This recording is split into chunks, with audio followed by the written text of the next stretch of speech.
আজকে আমি বিকালে খাবো ড্রাগন ফল। প্রাণীদের গাছে হয়েছে, নিয়ে এসেছিল একটা, মা আজকে বিকেলে কেটে দিচ্ছে।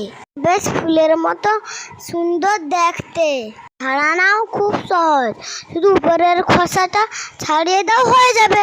তো এ ফল খেতে দারুণ লাগে। কাদের কাদের ভালো লাগে আমাকে জানাবে। দেখেছো, পুরা গোলাপি, সুন্দর করে কেটে দিচ্ছে, তারপরে আমি খাবো। আমাদের বাড়িতেও এই ফলের গাছ আছে, এখনো হয়নি, আমাদেরকে দেখাবো। কাদের বাড়িতে এই গাছ আছে নাকি আমাকে বলবে। কাটা হয়ে গেছে, আমি এখনো খাচ্ছি, কিন্তু দারুণ মিষ্টি। গাছে বেঁচেছি তো, খুব ভালো লাগে খেতে। আমি কিন্তু এতগুলা খেতে পারবো না, সবাই খাবে।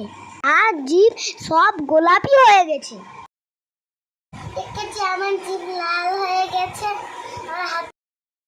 পরের ভিডিওটি, টাটা।